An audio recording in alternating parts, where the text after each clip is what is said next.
Hari Om and good morning. Welcome to the online class of Chinmaya Mission College. നമ്മൾ ആദ്യത്തെ ക്ലാസ്സാണ് ഇതെന്ന് പറയാം, മറ്റേത് പറയുന്നത് ജസ്റ്റ് ഒരു ഇൻട്രഡക്ഷൻ ആയിരുന്നു. ഇതും ആദ്യത്തെ ക്ലാസ് എന്ന് എനിക്ക് മുഴുവനായിട്ട് പറയാൻ പറ്റില്ല, കാരണം ഞാനിവിടെ ഇന്നെടുക്കാൻ പോകുന്നത് മാത്സിലെ കുറച്ച് കാര്യങ്ങൾ നിങ്ങളോട് പറയുന്നു. നിങ്ങളതൊക്കെ പഠിച്ചിട്ടുള്ളതാണ്. എനിക്കറിയാം നിങ്ങളിൽ ഭൂരിപക്ഷം പേർക്കും ഇത് അറിയാം.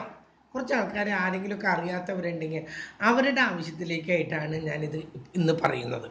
അപ്പം അറിയുന്നവർ ഒന്ന് ക്ഷമിക്കുക, കേട്ടല്ലോ.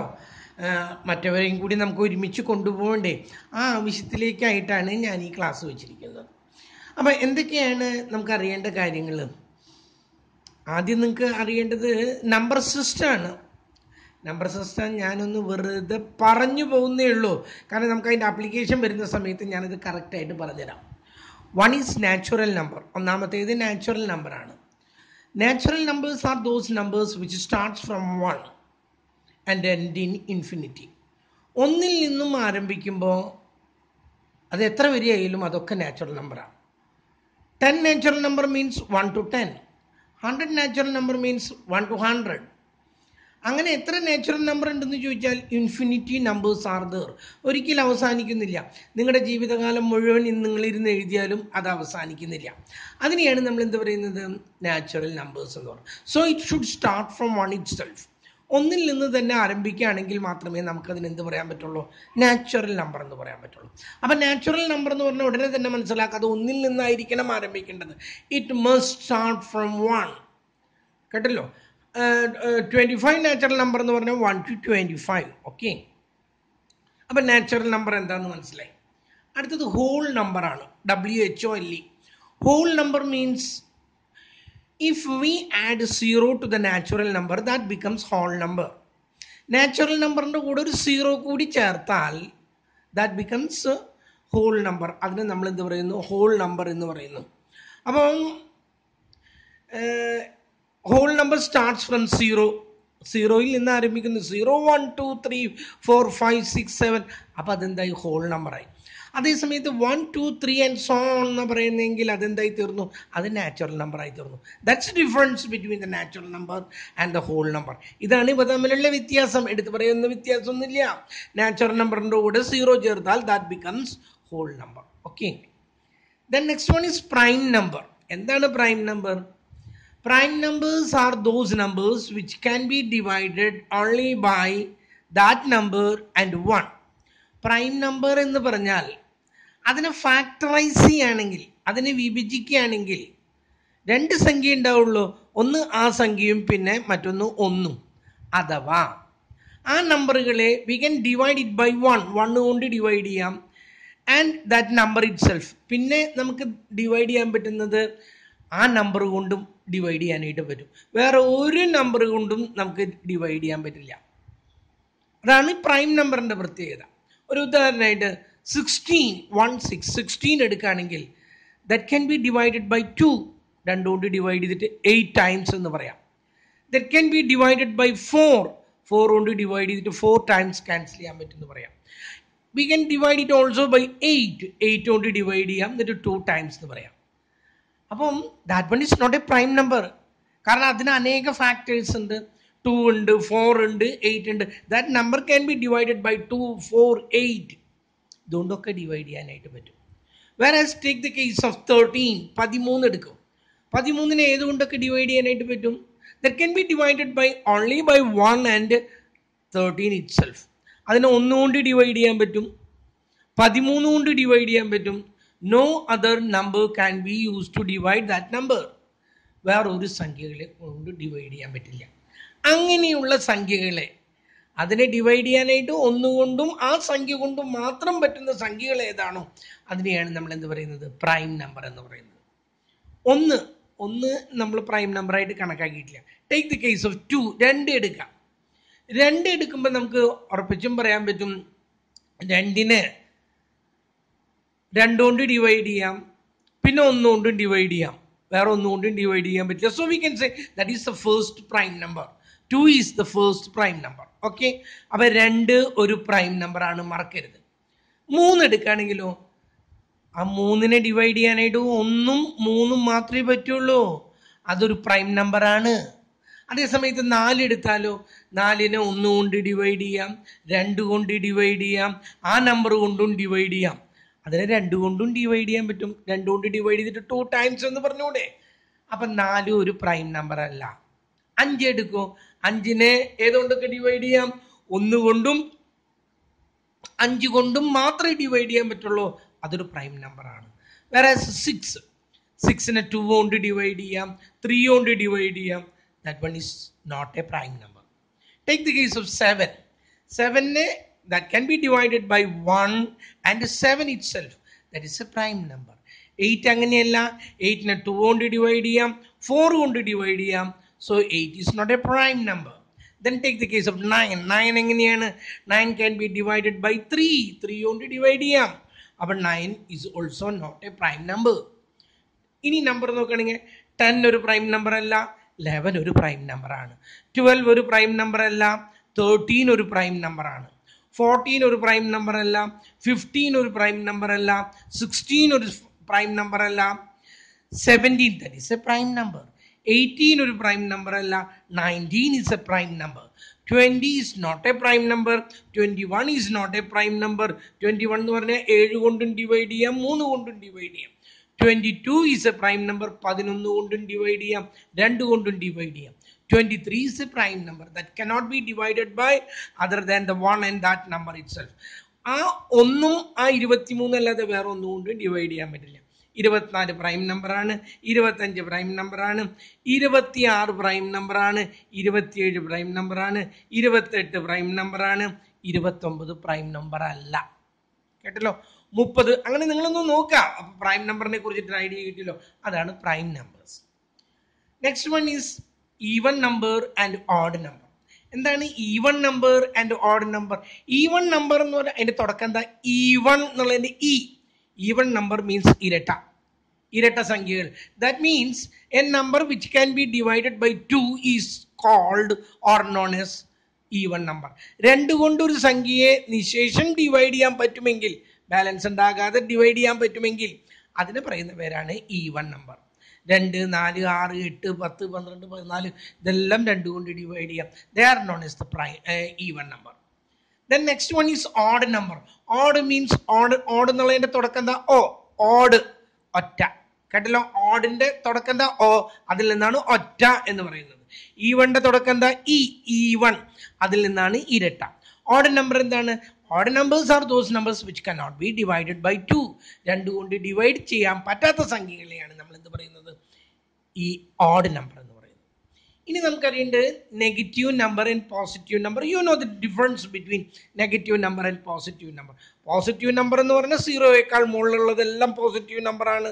വേറെ നെഗറ്റീവ് നമ്പർ എന്ന് പറഞ്ഞാൽ 0യുടെ താഴെയുള്ളതെല്ലാം നെഗറ്റീവ് നമ്പറാണ്. ഓക്കെ. അത് കഴിഞ്ഞ് പിന്നെ വരുന്നത് rational number and irrational number. Rational number എന്ന് പറഞ്ഞാലേ that can be expressed as m/n. ഒരു സംഖ്യ ഡിവൈഡഡ് ബൈ മറ്റൊരു സംഖ്യ എന്ന രൂപത്തിൽ എഴുതാൻ പറ്റുമെങ്കിൽ അതിനെ പറയുന്ന പേരാണ് റാഷണൽ നമ്പർ. എല്ലാ സംഖ്യകളും എടുത്തോളൂ. 15ന് നമുക്ക് എഴുതാൻ പറ്റും. എങ്ങനെ? 15ന് 30/2 അത് 15ആണ്. 15/1 അത് 15ആണ്. 7 എന്ന് പറഞ്ഞാൽ നമുക്ക് അതിനെ റാഷണൽ നമ്പറാണ് അത്. കാരണം 7/1. 2 എന്ന് പറഞ്ഞാൽ 8/4 ആണ്, 16/8 20/10. അതൊക്കെ 2 തന്നെയാണ് അതിൻ്റെ ആൻസർ. അപ്പം ഒട്ടുമുക്കാൽ സംഖ്യകളും റാഷണൽ നമ്പറാണ്. ആ സമയത്ത് റാഷണൽ നമ്പർ അല്ലാത്ത സംഖ്യകൾ എന്ന് പറഞ്ഞാൽ നമുക്ക് n/m രൂപത്തിൽ എഴുതാൻ പറ്റില്ല. ഒരു ഉദാഹരണമായിട്ട് √3 എന്ന് പറഞ്ഞാൽ അതിൻ്റെ ഉത്തരം വരുന്നത് √3യുടെ ഉത്തരം പറഞ്ഞ് എത്രയാണ്? 1. കേട്ടല്ലോ? എനിക്ക് എത്ര? √2ന് 1.414 അവസാനിക്കാത്തൊരു സംഖ്യയാണ്. √3ക്കും ഇതുപോലെ അവസാനിക്കാത്തൊരു സംഖ്യയാണ്. √4 അതല്ല, അതൊരു റാഷണൽ നമ്പറാണ്. √4 എന്ന് പറഞ്ഞാൽ 2 ആണ്.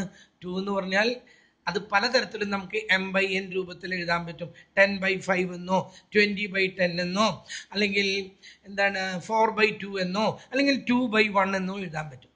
√5 that is an irrational number. that cannot be expressed as m by n. m by n രൂപത്തിൽ എക്സ്പ്രസ് ചെയ്യാൻ പറ്റാത്ത സംഖ്യകളെയാണ് നമ്മൾ എന്ത് പറയുന്നത്, ഇറാഷണൽ നമ്പർ എന്ന് പറയുന്നത്. ഇനി നമുക്ക് അറിയേണ്ട ഒന്ന് ഇൻറ്റീജേഴ്സ് എന്നാണ്. Integers means all the numbers, നമ്മളിപ്പോൾ ഇവിടെ പറഞ്ഞ എല്ലാ നമ്പറും കൂടി കൂടിച്ചേരുന്നതാണ് ഇൻറ്റീജേഴ്സ്. എന്തായാലും ഇൻറ്റീജേഴ്സ് എന്ന് പറഞ്ഞാൽ റൗണ്ട് ഫിഗറിനെയാണ് നമ്മൾ ഉദ്ദേശിക്കുന്നത്. Fractional numbers won't come under the integers. ഇൻറ്റീജേഴ്സിൽ ഒരിക്കലും ഫ്രാക്ഷൻ വരില്ല. 1.2 എന്നോ 1.3 ഒന്നും വരില്ല. അതിനെയാണ് നമ്മൾ എന്ത് പറയുന്നത്, ഇൻറ്റീജേഴ്സ് എന്ന് പറയുന്നത്. ഇതാണ് നാച്ചുറൽ നമ്പർ സിസ്റ്റം. നമ്മൾ ഈ പറഞ്ഞതൊക്കെയാണ് number സിസ്റ്റത്തിലുള്ളത്. 1 is natural number, second one whole number, third one prime number, fourth one even and odd numbers, next one positive and negative numbers, next one rational and irrational number, last one integers. കേട്ടല്ലോ, ഇതാണ് number system. ഇതൊന്നും just ഒന്നും നിങ്ങൾ അറിഞ്ഞിരിക്കുക എന്നുള്ളതേ ഉള്ളൂ. ഇതൊന്നും പഠിക്കേണ്ടതല്ല, നിങ്ങൾക്ക് അറിഞ്ഞിരിക്കണം. എന്താണ് പ്രൈം നമ്പർ എന്ന് പറഞ്ഞാൽ, നമ്മുടെ പ്രോബ്ലം ചെയ്യുമ്പോൾ അതിന് ചോദിക്കുന്നത് ഈ തന്നിരിക്കുന്നതിൽ ഏതൊക്കെയാ പ്രൈം നമ്പർ എന്ന് ചോദിച്ചാൽ you should be able to answer that question. അതിന് നിങ്ങൾക്ക് ആൻസർ ചെയ്യാൻ പറ്റണം. അപ്പൊ പ്രൈം നമ്പർ നോക്കി ഏതൊക്കെ സംഖ്യകളെ ആ സംഖ്യ കൊണ്ടും 1 കൊണ്ടും മാത്രം ഡിവൈഡ് ചെയ്യാൻ പറ്റും, ആ സംഖ്യകളെയാണ് നമ്മൾ എന്ത് പറയുന്നത്, പ്രൈം നമ്പർ എന്ന് പറയുന്നത്. അത് നിങ്ങൾക്ക് പറയാൻ അറിയാം. What is a rational number? റൂട്ടിൻ്റെ ഉള്ളിൽ തരുന്ന സംഖ്യകളാണ് മിക്കപ്പോഴും റാഷണലായിട്ട് നമ്മൾ കാണിക്കുന്നത്. കേട്ടല്ലോ, അതായത് √7 എന്ന് ചോദിച്ചിട്ടുണ്ടെങ്കിൽ അതൊരു അവസാനിക്കാത്ത സംഖ്യയാണ്. That is an irrational number. ആ സമയത്ത് √16 that is not an irrational number. √16 എന്ന് പറഞ്ഞാൽ 4 ആണ്. 4നെ നമുക്ക് പലതരത്തിലും എക്സ്പ്രസ് ചെയ്യാം. 4/1 എന്നോ അല്ലെങ്കിൽ എന്താണ് 16/4 എന്ന് പറഞ്ഞാൽ 4 ആണ് ആൻസർ. പലതരത്തിലും നമുക്കത് എക്സ്പ്രസ് ചെയ്യാൻ പറ്റും. ഇപ്പം നിങ്ങൾക്ക് നമ്പർ സിസ്റ്റത്തിന്റെ ചെറിയൊരു ഐഡിയ കിട്ടിക്കാണും എന്ന് ഞാൻ വിചാരിക്കുന്നു. അടുത്തത് നമ്മൾ കാണാൻ പോകുന്നത് addition, multiplication, division and subtraction rule. കൂട്ടല്, കുറയ്ക്കല്, കിഴിക്കല്, ഹരിക്കല്, ഗുണിക്കല് എന്നൊക്കെ മലയാളത്തിൽ പറയും. നമുക്ക് അതൊന്നും നോക്കാം. അതിന് മുമ്പായിട്ട് ഇത് നിങ്ങളുടെ ആദ്യത്തെ ക്ലാസ്സാണ്. നമ്മുടെ കോളേജ് എന്ന് പറഞ്ഞാലേ മറ്റുള്ള കോളേജുകൾ പോലെയൊന്നല്ല, അങ്ങനെയൊന്നും തെറ്റിദ്ധരിക്കില്ല നിങ്ങൾ. എ കോളേജ് വിത്ത് ഡിഫറൻസ്, അതാണ് നമ്മുടെ കോളേജിൻ്റെ ഒരു പ്രത്യേകതയാണത്. കേട്ടല്ലോ, ഇത് പലരുടെയും ധാരണ ഇതൊരു പാരലൽ കോളേജായിട്ടൊന്നും ആരും കാണുന്നില്ല. പല മാതാപിതാക്കളുടെയും ധാരണ ഇതൊരു റെഗുലർ കോളേജാണെന്നാണ്.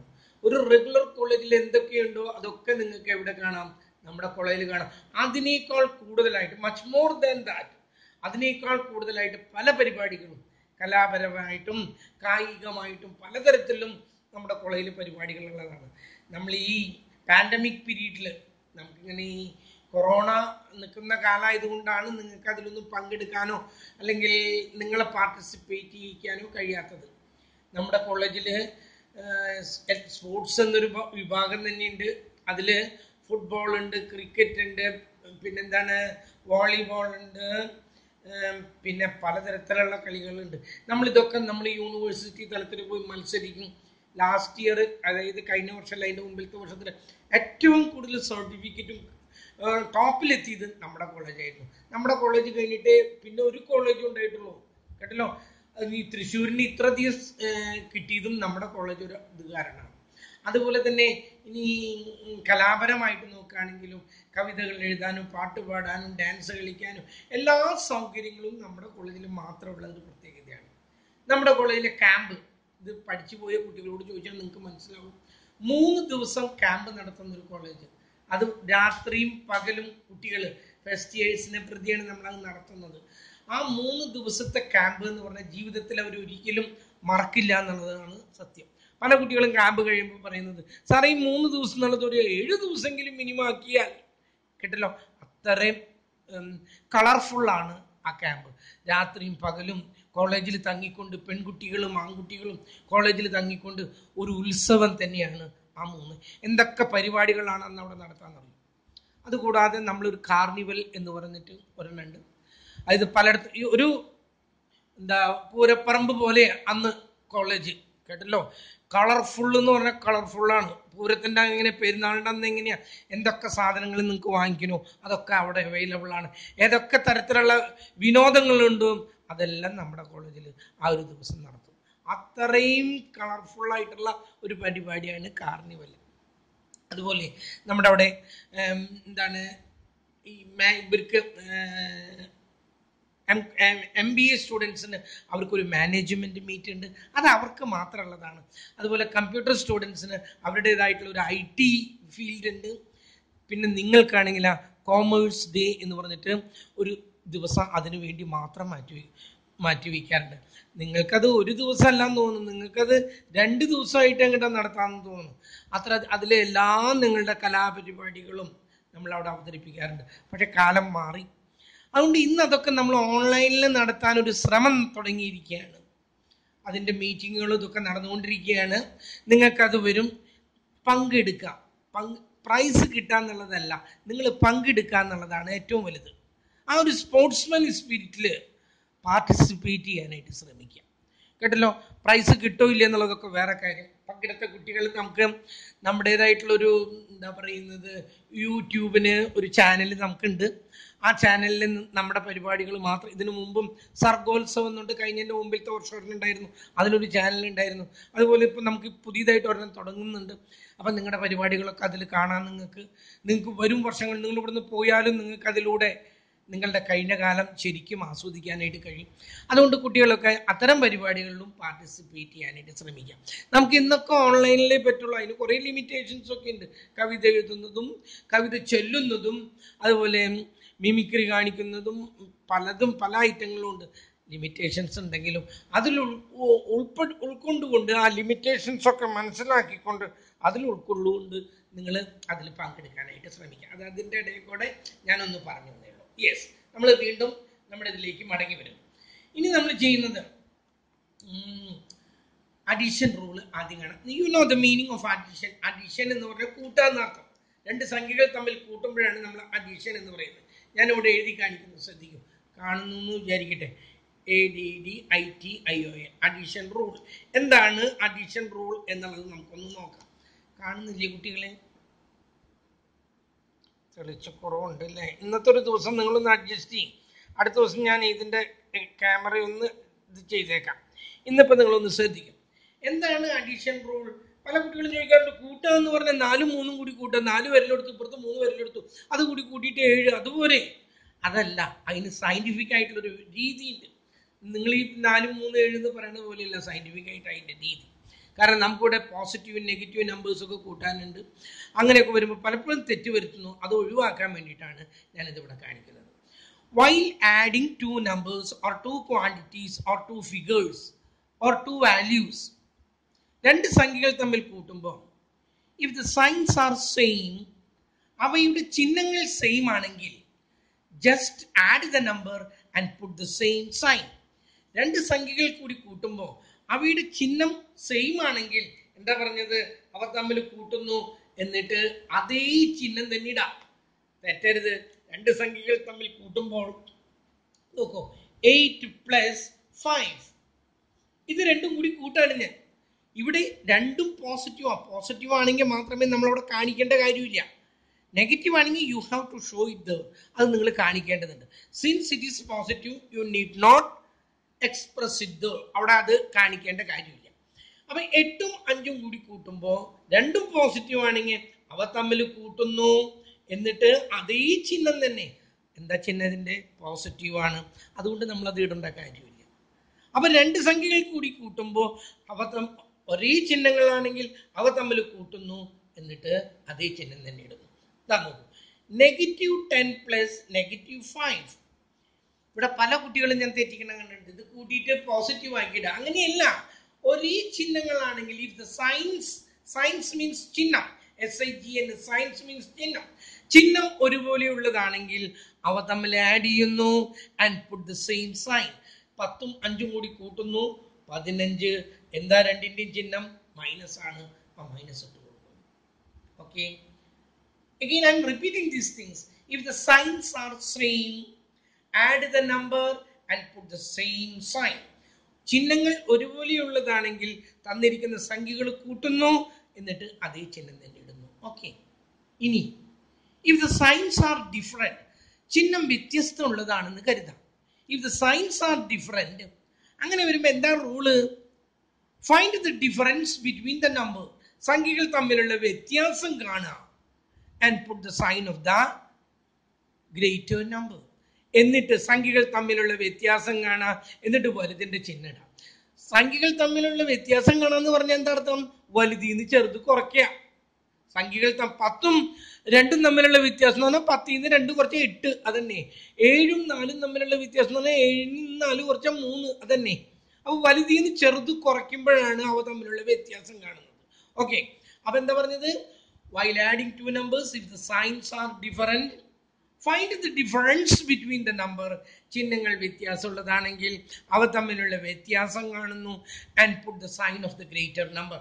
എന്നിട്ട് അവ തമ്മിലുള്ള വ്യത്യാസം കാണുന്നു, എന്നിട്ട് വലുതിന്റെ ചിഹ്നം എഴുതി വെക്കുന്നു. നോക്കൂ, 10 plus -5. ഇതിൽ ഒരെണ്ണം പോസിറ്റീവ് ആണ്, 10 പോസിറ്റീവ് ആണ്, 5 നെഗറ്റീവ് ആണ്. വ്യത്യസ്ത ചിഹ്നങ്ങളാണ്. വ്യത്യസ്ത ചിഹ്നങ്ങളാണെങ്കിൽ എന്താ പറഞ്ഞ അവ തമ്മിലുള്ള വ്യത്യാസം കാണുന്നു. And put the sign of the greater number. അതിൽ വലിയതിന്റെ ചിഹ്നം എന്താ? പോസിറ്റീവ്. പോസിറ്റീവ് ആണെങ്കിൽ നമ്മൾ കാണിക്കേണ്ട കാര്യമൊന്നുമില്ല, അതവിടെ 5 എന്ന് മാത്രം എഴുതുന്നു. വേറെ ഒരെണ്ണം എഴുതുന്നു, 12 plus -8. വേറെ ഒരെണ്ണം. ഇവിടെ ഒരെണ്ണം പ്ലസും ഒരെണ്ണം മൈനസും ആണ്, അവ തമ്മിലുള്ള വ്യത്യാസം കാണുന്നു, വലുതിന്റെ ചിഹ്നം എഴുതുന്നു. ഉത്തരായി. ഓക്കെ, അടുത്തത് നോക്കൂ. അടുത്തത് -7 plus 3. വ്യത്യസ്ത ചിഹ്നങ്ങളാണ്, അവ തമ്മിലുള്ള വ്യത്യാസം കണ്ടു, 4. വലുതിന്റെ ചിഹ്നം എന്താ അവിടെ? വലുത് 7 അല്ലേ, മൈനസ് ഇട്ട് കൊടുക്കണം. അതാണ് നമ്മൾ ശ്രദ്ധിക്കേണ്ടത്. കേട്ടല്ലോ പറഞ്ഞത്. വേറൊരു സംഖ്യ നോക്കൂ. നമുക്ക് 9ന്റെ കൂടെ കൂട്ടണം, -12 കൂട്ടണം. -12 കൂട്ടണം. ഏതിന്റെ കൂടെയാണ്? 9ന്റെ കൂടെ. വ്യത്യസ്ത ചിഹ്നങ്ങളാണ്. അപ്പൊ നമ്മൾ എന്ത് ചെയ്യുന്നു? Find the difference between the number. അവ തമ്മിലുള്ള വ്യത്യാസം കാണുന്നു. What is the difference? 3. That is 3. And put the sign of the greater number. ഇതിൽ ഏതാ വലുത്? മൈനസ് ആണ്, മൈനസ് എഴുതി കൊടുത്തു. ഓക്കെ, അത് നിങ്ങൾ കുറച്ചൊക്കെ ഒന്ന് ചെയ്ത് നോക്കുക. നോക്കൂ, 15 plus -5. 15ൽ നിന്നും 5 കൂട്ടണം. വ്യത്യസ്ത ചിഹ്നങ്ങളാണ്, അവ തമ്മിലുള്ള വ്യത്യാസം കണ്ടു, വലുതിന്റെ ചിഹ്നം എഴുതി വെച്ചു കൊടുത്തു. വേറൊന്ന് 7 plus -12. വ്യത്യസ്ത ചിഹ്നങ്ങളാണ്, അവ തമ്മിലുള്ള വ്യത്യാസം കണ്ടു, വലുതിന്റെ ചിഹ്നം നോക്കി, മൈനസ്. ഇപ്പോ ഒരുവിധം ആയി എന്ന് ഞാൻ വിചാരിക്കുന്നു. ഓർക്ക നിങ്ങൾ എന്താ പറഞ്ഞത്? If the signs are same, ചിഹ്നങ്ങൾ ഒരേപോലെയുള്ളതാണെങ്കിൽ just add the number and put the same sign. അതേ സംഖ്യ തന്നെ, അതേ ചിഹ്നം തന്നെ എഴുതി വെച്ചു കൊടുക്കാം. If the signs are different, ചിഹ്നങ്ങൾ വ്യത്യാസമുള്ളതാണെങ്കിൽ find the difference between the number. സംഖ്യകൾ തമ്മിലുള്ള വ്യത്യാസം കാണാം. And put the sign of the greater number. എന്നിട്ട് ഏതിന്റെ ചിഹ്നം എഴുതി വെച്ചു കൊടുക്കണം? വലുതിന്റെ ചിഹ്നം എഴുതി വെച്ചു കൊടുക്കണം. ഓക്കെ, ഒരു ഐഡിയ കിട്ടിയല്ലോ. ഇതൊന്നും ബുക്കിലൊന്നും എഴുതി വെച്ചാൽ നിങ്ങൾക്കത് പെട്ടെന്ന് മനസ്സിലാക്കാനായിട്ട് പറ്റും. അടുത്തത് നമ്മൾ കാണുന്നത് സബ്ട്രാക്ഷൻ റൂൾ ആണ്. അടുത്ത് കാണുന്നത് സബ്ട്രാക്ഷൻ മീൻസ് ലെസ് ചെയ്യുക എന്നാണ് നമ്മൾ പറയുന്നത്. അതിനെയാണ് ഈ സബ്ട്രാക്ഷൻ റൂൾ. സബ്ട്രാക്ഷൻ റൂൾ എന്താണ്? സബ്ട്രാക്ഷൻ റൂൾ എന്ന് നോക്കാം. സബ്ട്രാക്ഷന് അങ്ങനെ പ്രത്യേകിച്ചൊരു റൂളൊന്നും ഇല്ല, കേട്ടല്ലോ. സബ്ട്രാക്ഷന് നമ്മൾ ചെയ്യുന്നത്, സബ്ട്രാക്ട് ചെയ്യേണ്ട സമയത്ത് change the sign and add. Change the sign, ചിഹ്നം മാറ്റുന്നു, ദെൻ ആഡ്. അപ്പൊ രണ്ട് സംഖ്യകൾ തമ്മിൽ ലെസ് ചെയ്യണമെന്നുണ്ടെങ്കിൽ ഏത് സംഖ്യയാണോ കുറയ്ക്കേണ്ടത്, അതായത് താഴെയുള്ള സംഖ്യ, കുറയ്ക്കേണ്ട സംഖ്യ ഏതാണോ അതിന്റെ ചിഹ്നം മാറ്റുക. എന്നിട്ട് എന്താ ചെയ്യേണ്ടത്? കൂട്ടുകയാണ് ചെയ്യേണ്ടത്, കുറയ്ക്കുകയല്ല ചെയ്യേണ്ടത്. പിന്നെ നമ്മൾ കൂട്ടണേന്റെ റൂളാണ് അപ്ലൈ ചെയ്യേണ്ടത്. ഓക്കെ, ഇതാണ് ഏറ്റവും കൂടുതൽ കുട്ടികൾ തെറ്റുവരുത്തുന്ന ഭാഗം. ഇതാണ്, നിങ്ങൾ 7ൽ നിന്ന് 2 പോയാൽ 7 വരിൽ നിന്ന് 2 കളഞ്ഞ 2 കുറച്ച ബാക്കി 5. അങ്ങനെയല്ല അത് വന്നത്, കേട്ടല്ലോ. അത് സയന്റിഫിക് ആയിട്ട് എന്താ ചെയ്തത്? 7ൽ നിന്ന് 2 കുറയ്ക്കണമെങ്കിൽ 2ന്റെ ചിഹ്നം മാറ്റി എന്നിട്ട് കൂട്ടുകയാണ് ചെയ്തത്. അങ്ങനെയാണ് വരുന്നത്. അത് ഞാൻ ഇവിടെ കാണിക്കുമ്പോൾ നിങ്ങളത് പ്രത്യേകിച്ച് ശ്രദ്ധിക്കാം. എനിക്ക് 7ൽ നിന്നും കുറയ്ക്കണം, 2 കുറയ്ക്കണം. ഓക്കെ, ഞാൻ അപ്പൊ എന്ത് ചെയ്തു? ഇവിടേക്ക് ഒന്നും കൂടി എടുത്ത് എഴുതി. 7ൽ നിന്നും കുറയ്ക്കണം, 2 കുറയ്ക്കണം. എന്ത് ചെയ്തു? കുറയ്ക്കേണ്ട സംഖ്യ 2 ആണ്. അതിന്റെ ചിഹ്നം മാറ്റി, പ്ലസ് എന്നുള്ളത് എന്താക്കി? മൈനസ് ആക്കി. എന്നിട്ട് കൂട്ടാണ് ചെയ്യുന്നത്. ചിഹ്നം മാറ്റി എന്നിട്ട് കൂട്ടാണ് ചെയ്യുന്നത്. ഇത് ഓപ്പറേഷൻ ആണ് കേട്ടല്ലോ. ഇതാണ് അതിന്റെ ചിഹ്നം മാറിയത് ഇവിടെയാണ്, ഓപ്പറേഷൻ മാറിയത് ഇവിടെയാണ്. ഇപ്പൊ നോക്കൂ, ഒരെണ്ണം പോസിറ്റീവും ഒരെണ്ണം നെഗറ്റീവും നമ്മൾ ആഡ് ചെയ്യുമ്പോൾ നമ്മൾ പഠിച്ചിട്ടുണ്ട്, ചിഹ്നങ്ങൾ വ്യത്യാസമുള്ളതാണെങ്കിൽ find the difference between the number and put the sign of the greater number. വലുതിന്റെ ചിഹ്നം എഴുതി വെക്കുക. തെറ്റ് നിങ്ങൾക്ക് കാര്യങ്ങൾ മനസ്സിലാവുന്നുണ്ടല്ലോ. ഇതാ നോക്കൂ, അടുത്ത ഒരെണ്ണം 10ൽ നിന്നും എനിക്ക് ലെസ് ചെയ്യണം, -5 ലെസ് ചെയ്യണം. ഇതിങ്ങനെ ഇട്ടിട്ട് ചെയ്യരുത് കുട്ടികളെ. നിങ്ങളൊരു കാര്യം മനസ്സിലാക്കുക, നിങ്ങളത് അപ്പുറത്തേക്ക് എഴുതിയെടുത്തിട്ട് ചെയ്യാനായിട്ട് ശ്രമിക്കാം. 10ൽ ഞാൻ വീണ്ടും എഴുതുന്നു, 10ൽ നിന്നും ലെസ് ചെയ്യണം, -5 ലെസ് ചെയ്യുമ്പോൾ എന്താ പറഞ്ഞത്? ചിഹ്നം മാറ്റുന്നു. ഈ മൈനസ് എന്നുള്ളത് എന്തായി തീർന്നു? പ്ലസ് ആയി തീർന്നു. എന്നിട്ട് കൂട്ടുന്നു, ചിഹ്നം മാറ്റി കൂട്ടുന്നു.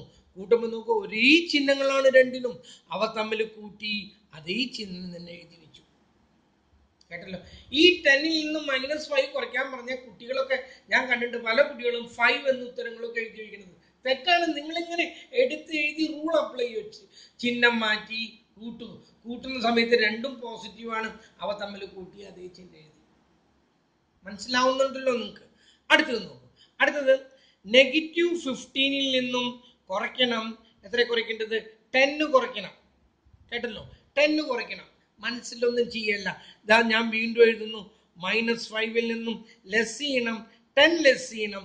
എന്താ പറഞ്ഞത് ഞാൻ?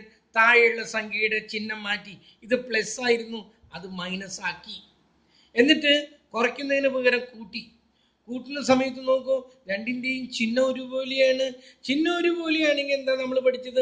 അവ തമ്മിൽ കൂട്ടുന്നു, എന്നിട്ട് അതേ ചിഹ്നം തന്നെ ഇടുന്നു. 15ഉം 10ഉം കൂടി കൂട്ടി 25. അതേ ചിഹ്നം ഏതാ?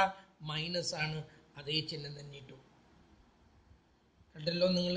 അടുത്തതാണ് -20ൽ നിന്നും കുറയ്ക്കണം, -10 കുറയ്ക്കണം. ഇവിടെയൊക്കെ എന്തുമാത്രം തെറ്റാണ് കുട്ടികൾ വരുത്താന്നറിയോ? സിമ്പിൾ കേസാണ്, എന്നാലും അവിടെ എന്തൊക്കെയോ ചെയ്തു വെക്കാണ്. അങ്ങനെ ചെയ്തു വെക്കല്ല, അത് ഞാൻ പറഞ്ഞതുപോലെ ചെയ്യാം. ഇപ്പുറത്തേക്ക് എടുത്ത് എഴുതുന്നു, -20ൽ നിന്നും കുറയ്ക്കണം, -10 കുറയ്ക്കണം. ആദ്യം തന്നെ എന്താ പറഞ്ഞത് ഞാൻ? ചിഹ്നം മാറ്റുന്നു, താഴെയുള്ളതിന്റെ ചിഹ്നം മാറ്റി പ്ലസ് ആയി. എന്നിട്ട് കൂട്ടുന്നു. കൂട്ടാൻ നോക്കിയപ്പോ എന്താണ്? ഒരെണ്ണം മൈനസ് ആണ്, ഒരെണ്ണം പ്ലസ് ആണ്. അങ്ങനെ വരുമ്പോ വ്യത്യസ്ത ചിഹ്നങ്ങളാണെങ്കിൽ നമ്മൾ എന്താ പറഞ്ഞത്? അവ തമ്മിലുള്ള വ്യത്യാസം കാണുന്നു, വലുതിന്റെ ചിഹ്നം എഴുതുന്നു. ഇതാണ് ഏറ്റവും കൂടുതൽ കുട്ടികൾ തെറ്റിൽ വരുത്തുന്നത്. സബ്ട്രാക്ഷൻ റൂളാണ്. ആ സബ്ട്രാക്ഷൻ റൂൾ നിങ്ങളൊന്ന് ഇതൊക്കെ എഴുതി വെക്കുക. ഇത് നിങ്ങളുടെ ബുക്കിന്റെ തുടക്കത്തിൽ എഴുതി വെക്കുക. അപ്പൊ നിങ്ങൾക്ക് മനസ്സിലാവും ഞാൻ ഓരോന്നും മാറ്റി എഴുതിയിട്ടുണ്ട്. മാറ്റി എഴുതിയതിനാണ് ചിഹ്നം മാറ്റി കൂട്ടുന്നത് കാണിക്കാനാ. ഇവിടെയും ചിഹ്നം മാറ്റി കൂട്ടുന്നത് കാണിക്കാൻ രണ്ടാമത് എഴുതി വെച്ചിട്ടുണ്ട്. ഇതും രണ്ടാമത് എഴുതി വെച്ചിട്ടുണ്ട്, ഇതും രണ്ടാമത് എഴുതി വെച്ചിട്ടുണ്ട്. അവിടെ ഞാൻ എല്ലാം എടുത്തു. ഞാൻ എന്താ ചെയ്തിരിക്കുന്നത്? ചിഹ്നം മാറ്റി കൂട്ടാൻ വേണ്ടിയിട്ടാണ് അതെല്ലാം ഞാൻ ചെയ്തത്.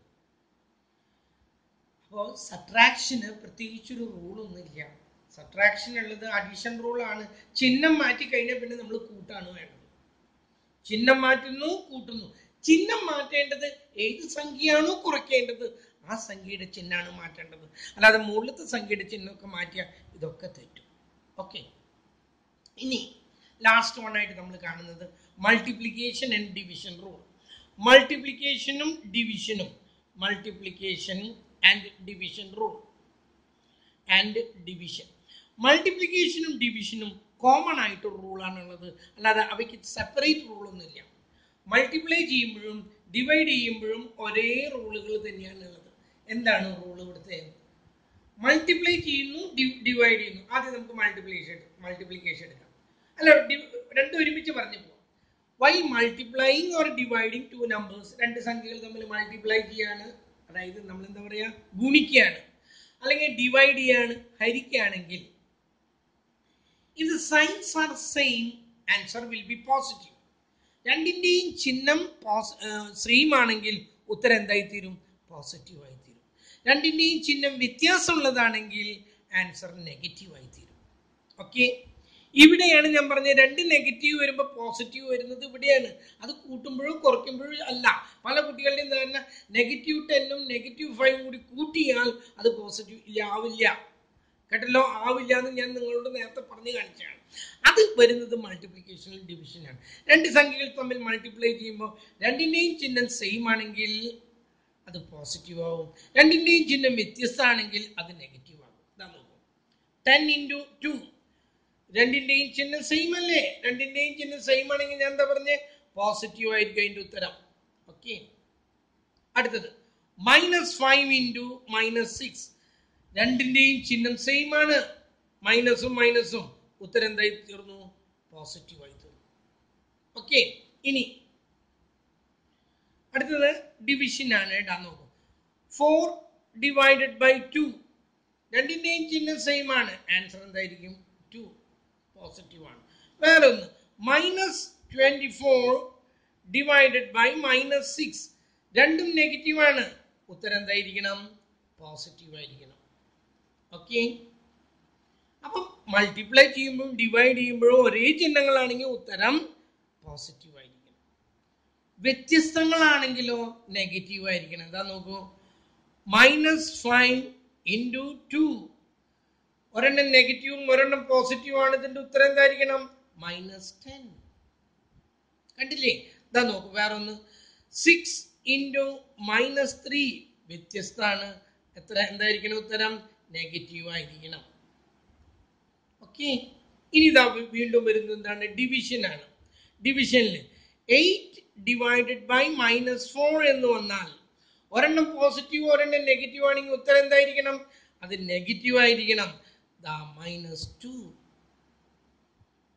കണ്ടല്ലോ? ഇതാ വേറെ ഒരെണ്ണം -10 divided by 2, ഒരെണ്ണം പോസിറ്റീവ് ഒരെണ്ണം നെഗറ്റീവ് ആണെങ്കിൽ ഉത്തരം എന്തായിരിക്കണം? -5. അപ്പം ഇതും കൂടി നിങ്ങളൊന്ന് ഓർത്തിരിക്കണം. കേട്ടല്ലോ? മൾട്ടിപ്ലിക്കേഷനിലും ഡിവിഷനിലും ഒരേ ചിഹ്നങ്ങളാണെങ്കിൽ ഉത്തരം പോസിറ്റീവ് ആവുകയും വ്യത്യസ്ത ചിഹ്നങ്ങളാണെങ്കിൽ അവ നെഗറ്റീവ് ആവുകയും ചെയ്യുന്നു. രണ്ടും പ്ലസ് ആണെങ്കിൽ ഉത്തരം പ്ലസ്, രണ്ടും നെഗറ്റീവ് ആണെങ്കിലും ഉത്തരം പ്ലസ്. ആ സമയത്ത് ഒരെണ്ണം പ്ലസ് ഒരെണ്ണം മൈനസും ആണെങ്കിൽ ഉത്തരം ഓട്ടോമാറ്റിക്കലി എന്തായി തീരുന്നു? ഉത്തരം നെഗറ്റീവായിട്ട് തീരുന്നു. ഇത്രയും കാര്യങ്ങൾ നിങ്ങൾ അറിയണം. നോക്കൂ, ഞാൻ ഒരു പേജ് എഴുതി തന്നിട്ടുള്ളൂ, അതിൽ ഞാൻ പല മെത്തേഡുകളൂടെ ഞാൻ എഴുതി വെച്ചിട്ടുണ്ട്. അതൊന്ന് ബുക്കിൽ എഴുതി വെക്കാം, നിർബന്ധമായിട്ടും എഴുതി വെക്കുക. എപ്പോഴെങ്കിലും ഒരു സംശയം വരുമ്പോൾ നോക്കാനായിട്ട്. അറിയുന്നവരും അറിയാത്തവരും, നമ്മൾക്ക് ഒന്നും അറിയില്ല കുട്ടികളെ, നമ്മൾ അങ്ങനെ ഒരു ധാരണയൊന്നും വേണ്ട. നമുക്കറിയാത്ത കുറേ കാര്യങ്ങളുണ്ട്. മാത്രമല്ല നോക്കൂ, എന്നേക്കാൾ അറിവ് നിങ്ങൾക്കാണ്. എൻ്റെ പ്രായം നിങ്ങളുടെയൊക്കെ 3 ഇരട്ടി പ്രായമാണ് എനിക്കുള്ളത്. എന്നിട്ടും ഞാൻ പറയുന്നു എന്നേക്കാൾ അറിവ് നിങ്ങൾക്കാണ്. കാരണം ലോകം അങ്ങനെയാണ് ഇന്ന്. നിങ്ങൾക്ക് എന്തിനെ കുറിച്ച് അറിയണമെങ്കിലും അതിനുള്ള സോഴ്സുകൾ ഉണ്ടെന്ന്. പണ്ട് ഞങ്ങൾക്ക് ഈ നെറ്റൊന്നും ഞങ്ങൾക്കില്ല, കേട്ടല്ലോ? ബുക്ക് തന്നെ അവൈലബിൾ അല്ല. ഇന്ന് അങ്ങനെയൊന്നല്ല, നെറ്റിൽ കയറിയാൽ എന്തും കിട്ടും. ബുക്കുകളും ധാരാളമായിട്ട് അവൈലബിൾ ആണ്. അങ്ങനെയുള്ളൊരു കാലഘട്ടത്തിലാണ് ജീവിക്കുന്നത്. എന്നേക്കാൾ കൂടുതൽ കാര്യങ്ങൾ നിങ്ങൾക്ക് അറിയാം. എന്നാലും ഞാൻ പറയുന്നത്, നമ്മളാരും പെർഫെക്റ്റ് ഒന്നല്ല, പൂർണ്ണത പ്രാപിച്ചിട്ടൊന്നുള്ളവരല്ല. പല കാര്യങ്ങളും നമുക്ക് അറിയാത്തതുണ്ട്, അറിയുന്ന പല കാര്യങ്ങളും തെറ്റാണ്. അതുകൊണ്ട് ഞാൻ ഉദ്ദേശിച്ചത് ഈ ഒരു പേജ് നിങ്ങളുടെ ഫ്രണ്ട് പേജിൽ കാണണം, എപ്പോഴെങ്കിലും സംശയങ്ങൾ വന്ന് എടുത്തു നോക്കാനായിട്ട്. ഞാൻ അടുത്ത ദിവസം ആദ്യം തന്നെ ഞാൻ ചോദിക്കുന്നത്, ഞാൻ റാൻഡം ആയിട്ട് ഒരു 5 നമ്പർ ചോദിച്ചിട്ട് പറയും എനിക്കിത് വാട്സപ്പിൽ ഇട്ട് തരാൻ പറയും. അപ്പോൾ ആ 5 ആളും അപ്പം തന്നെ ചെയ്ത് എനിക്ക് കാണിച്ചു തരണം, കേട്ടല്ലോ? അവരുടെ പേരും നമ്പറും ക്ലാസ്സും. എനിക്ക് 3 ക്ലാസ് ഉണ്ട്. ഞാൻ എടുക്കുന്നത് എയും സിയും ഡിയും ആണെന്ന് തോന്നുന്നു. അപ്പം നിങ്ങളുടെ ക്ലാസ് ഏതാണോ, S3 BCom, സി ആണെങ്കിൽ സി, എ ആണെങ്കിൽ എ, ഡി ആണെങ്കിൽ ഡി, ഈ 3 ക്ലാസ്സും കാണണം. കുട്ടികളുടെ പേര് കിട്ടണം, മാത്രമല്ല ക്ലാസ്സിലത്തെ നമ്പറും, ഇത് 3ഉം കിട്ടണം. എന്നിട്ട് ഞാൻ ആവശ്യപ്പെട്ടിട്ട് ഇത് എനിക്ക് കിട്ടിയില്ലെങ്കിൽ ഞാൻ ഉടനെ വീട്ടിലേക്ക് വിളിച്ച് ചോദിക്കും, മകൻ ഇത് എന്താ എഴുതിയെടുക്കാൻ ഉദ്ദേശമില്ലേ, അല്ലെങ്കിൽ മകൾക്ക് ഇത് എഴുതിയെടുക്കുന്നതുകൊണ്ട് വല്ലാത്ത ബുദ്ധിമുട്ടുണ്ടോ, ഞാൻ ചോദിക്കും. അത് റാൻഡത്തിലാണ് ഞാൻ വിളിക്കുക. ആരെ എന്നുള്ളത് എനിക്ക് തന്നെ അറിയില്ല. ഞാൻ ഒരു 5 ആളെ വിളിക്കും, പിറ്റേ ദിവസം വേറെ 5 ആളേക്കും വിളിക്കാം. അതൊക്കെ that depends on many factors. പലതിനെയും ആശ്രയിച്ചിട്ടാണ് അത് നിൽക്കുക. അതിലൊന്നും ഇടവരുത്തണ്ട, നമുക്ക് സഹകരിച്ചു പോവാം. ഞാൻ ഇന്നലെ തന്നെ പറഞ്ഞു, എൻ്റെ മക്കൾക്ക് തുല്യമാണ് നിങ്ങൾ. ഞാൻ നിങ്ങളെ കണ്ടിട്ടില്ലെങ്കിലും നിങ്ങൾ എൻ്റെ മക്കൾക്ക് തുല്യമാണ്. അതുകൊണ്ട് തന്നെ നിങ്ങൾ നന്നാവണം, അല്ലെങ്കിൽ നിങ്ങൾക്ക് നല്ല മാർക്ക് കിട്ടണം, നല്ല അറിവുണ്ടാക്കണം എന്നുള്ള ആഗ്രഹം എനിക്കുള്ളത് കൊണ്ടാണ് ഞാൻ പറഞ്ഞത്. ഞാൻ വീട്ടിലേക്ക് വിളിക്കും, അച്ഛനോടും അമ്മോടും ചോദിക്കുക കുട്ടിക്ക് പഠിക്കണം എന്നുള്ള വലിയ ആഗ്രഹമൊന്നും കാണാനില്ല, വേറെ എന്തെങ്കിലും തൊഴിൽ ആ കുട്ടിക്ക് കൊടുത്തുകൂടെയെന്ന് ഞാൻ ചോദിക്കും. അപ്പം നിങ്ങൾക്കത് വിഷമം തോന്നരുത്. കാരണം എൻ്റെ പ്രായം അതാണ്, എനിക്ക് എപ്പോഴാണ് ദേഷ്യം വരാമെന്ന് എനിക്ക് തന്നെ അറിയാത്തൊരു ആളാണ് ഞാൻ. കാരണം ഈ 10-65 വയസ്സ് കഴിഞ്ഞ ആളാണ് ഞാൻ, കേട്ടല്ലോ. അപ്പം അതിൻ്റെ ഒന്നും ആവശ്യമൊന്നുമില്ല, നമുക്ക് സഹകരിച്ചങ്ങ് പോവാം. എൻ്റെ ക്ലാസ്സിൽ അങ്ങനെ ചൂണ്ടി വരേണ്ട കാര്യമൊന്നുമില്ല. മാത്സിന് നിങ്ങൾക്ക് താല്പര്യം ഉണ്ടാവണം, അത്ര മാത്രമേ ഉള്ളൂ. ആ താല്പര്യം ഉണ്ടായാൽ ഞാൻ നിങ്ങളെ ജയിപ്പിച്ചോളാം, ഒരു കുഴപ്പമില്ലാതെ ജയിപ്പിച്ചോളാം. അത് ഓൺലൈൻ ക്ലാസ് എന്ത് ക്ലാസ് തന്നെയായാലും എനിക്ക് നിങ്ങളെ ജയിപ്പിക്കാനാണ്. പക്ഷെ നിങ്ങൾ ക്ലാസ് അറ്റൻഡ് ചെയ്യണം, എഴുതാനുള്ളത് എഴുതിയെടുക്കണം. ആ ഒരു പ്രാവശ്യം എഴുതുമ്പോൾ തന്നെ നിങ്ങളുടെ മനസ്സിലേക്ക് അത് ഉറച്ചു. കുട്ടികളെ ഞാൻ പരീക്ഷയുടെ സമയമാകുമ്പോൾ ഞാൻ പറയും കോപ്പി അടിക്കാനുള്ള വഴികൾ കുട്ടികൾക്ക് ഞാൻ പറഞ്ഞു കൊടുക്കാറുണ്ട്.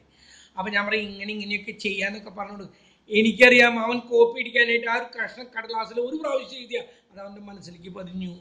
പിന്നെ അവൻ ആ കടലാസൊന്നും നോക്കേണ്ട കാര്യമില്ല, കാരണം അത് എഴുതിയെടുക്കുകയാണ്. അത് വേണമെന്ന് വെച്ച് എഴുതിയെടുക്കുമ്പോൾ ഒരുപക്ഷെ ഞാൻ പഠിക്കുന്ന കാലത്ത് ഇത്രയും എഫേർട്ട് എടുത്തിട്ടില്ല എന്ന് തോന്നുന്നു. കുട്ടികളെ പഠിപ്പിക്കുമ്പോഴുള്ള ഇത്രയും എഫേർട്ട് പഠിക്കുന്ന കാലത്ത് എടുത്തിട്ടില്ല. പഠിപ്പിക്കുന്ന കാലത്ത് അങ്ങനെയല്ല, നല്ല പോലെ എഫേർട്ട് എടുത്തിട്ടുണ്ട്. നിങ്ങൾ ഒരു കാര്യം മനസ്സിലാക്കുക, 1 മണിക്കൂർ നിങ്ങളുടെ ഒരു ടീച്ചർ നിങ്ങളുടെ ക്ലാസ്സിൽ വന്നിട്ട് 40 മിനിറ്റ് ലെക്ചർ ചെയ്യുന്നുണ്ടെങ്കിൽ ആ ടീച്ചർ 2-2.5 മണിക്കൂർ വീട്ടിലിരുന്ന് പ്രിപ്പയർ ചെയ്തതിന് ശേഷമാണ് ഇവിടെ വരുന്നത്. ഈ ടീച്ചേഴ്സ് അവർക്ക് വീടും കുടിയും കുടുംബമുള്ളതാണ്, അവർക്കും കുഞ്ഞും മക്കളും നിങ്ങളെ പോലെയുണ്ട്, അവർക്ക് ഭക്ഷണം കൊടുക്കണം. ഇതിൻ്റെയൊക്കെ ഇടയിൽ കൂടെ നിങ്ങൾക്ക് വേണ്ടി 2-2.5 മണിക്കൂർ ചെലവഴിച്ചിട്ട് അത് കൊണ്ടുവന്ന് ക്ലാസ്സിൽ തരുമ്പോൾ അത് എഴുതിയെടുക്കാൻ നിങ്ങൾക്ക് സൗകര്യമില്ല, അല്ലെങ്കിൽ അത് എന്താണ് കെയർ ചെയ്യാൻ സൗകര്യമില്ല. അതൊന്നും ഒരിക്കലും അരുത്. ആ ടീച്ചർ അത്ര എഫർട്ട് എടുത്തിട്ടുള്ളതാണ്. മാതാപിതാ ഗുരു ദൈവം അവരുടെയൊക്കെ മനസ്സ് വേദനിച്ചാലേ അത് വല്ലാത്തൊരു വിഷമത്തിലാണ് കുട്ടികൾ. അതിനൊന്നും നിങ്ങൾ പോകേണ്ട കാര്യങ്ങളൊന്നുമില്ല. ടീച്ചർ പറയുന്നത് എഴുതിയെടുക്കാൻ പറഞ്ഞാൽ അത് എഴുതിയെടുക്കാം, പിന്നെ അതൊരു പ്രശ്നം ഉണ്ടാക്കണ്ട. അതുപോലെ അറ്റൻഡൻസിന്റെ കാര്യത്തിൽ ഈ വർഷത്തിൽ സാറ് പറയുന്നത് കഴിഞ്ഞ വർഷം പല കുട്ടികൾ ക്ലാസ്സിൽ അറ്റൻഡൻസ് കൊടുത്തിട്ട് മുങ്ങിപ്പോയി. അങ്ങനെയുള്ള കേസൊന്നും അനുവദിക്കേണ്ടെന്നാണ് പറയുന്നത്. അത്രയും എഫർട്ട് എടുക്കേണ്ട ഒരു ക്ലാസ്സിൽ 60-ൽ താഴെ കുട്ടികൾ മതി. ഇപ്പം തന്നെ 69 നമ്പറൊക്കെയാണ് ഒരു ക്ലാസ്സിലത്തെ കുട്ടികളുടെ എണ്ണം. അതിൻ്റെ ഒന്നും ആവശ്യമില്ല എന്ന് സാറ് പറഞ്ഞു. കുറച്ച് പോണെങ്കിൽ പോട്ടെ, പഠിക്കാനുള്ളവർ ഇരുന്നാൽ മതി. കുട്ടികൾക്ക് പഠിക്കണം എന്നുണ്ടെങ്കിൽ അവർ പഠിക്കില്ല. അവർക്ക് നിങ്ങളെ ഞാൻ കുറ്റം പറയില്ല കേട്ടോ, നിങ്ങൾക്ക് കളിക്കേണ്ട പ്രായമാണ്. പക്ഷേ കുറച്ചൊരു പക്വത നിങ്ങൾക്കും വരേണ്ട സമയക്കായി, പ്രത്യേകിച്ച് ആൺകുട്ടികൾക്ക്, കേട്ടല്ലോ. അവർക്ക് ഇത് പാസ്സായിട്ട് വേണം, ഒരു ജോലി കിട്ടിയിട്ട് വേണം കുടുംബം പുലർത്താൻ. പെൺകുട്ടികൾക്ക് അങ്ങനെയൊന്നുമല്ല, പെൺകുട്ടികൾക്ക് അതിന് മുമ്പേ പക്വത വന്ന് കഴിഞ്ഞിരിക്കുന്നു. ഒരു കുടുംബമൊക്കെ നോക്കേണ്ടതാണ് അവർ. ആ ഒരു പക്വത അവർക്കുണ്ട്. ആൺകുട്ടികൾ പ്രത്യേകിച്ച് ശ്രദ്ധിക്കുക, പെൺകുട്ടികളെക്കാൾ കൂടുതലായിട്ട്.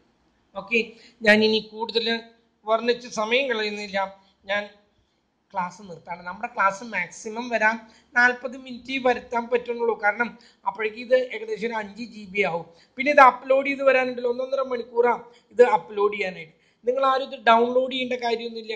നിങ്ങൾ ജസ്റ്റ് ഞാൻ അയച്ചു തരുന്ന ആ ലിങ്ക് മാത്രം ഒന്ന് ക്ലിക്ക് ചെയ്തിട്ട് കാണുക, അത്ര തന്നെ. ആവശ്യമുള്ളപ്പോഴൊക്കെ വീണ്ടും വീണ്ടും പോയി കാണാം. പക്ഷേ ഞാൻ അയച്ചു തരുന്ന ലിങ്ക് നിങ്ങൾ എഴുതി വെച്ചിരിക്കണം. എന്തെങ്കിലും സംഭവിച്ചാൽ അല്ലെങ്കിൽ ഫോണിന് എന്തെങ്കിലുമൊക്കെ പറ്റിയാൽ ഇതൊക്കെ പോകും. അതുകൊണ്ട് നിങ്ങൾ ആ ലിങ്കിൽ കാണുന്നത് ഒന്ന് എഴുതി വയ്ക്കാനായിട്ട് ശ്രമിക്കാം. And that's all for today. All the best.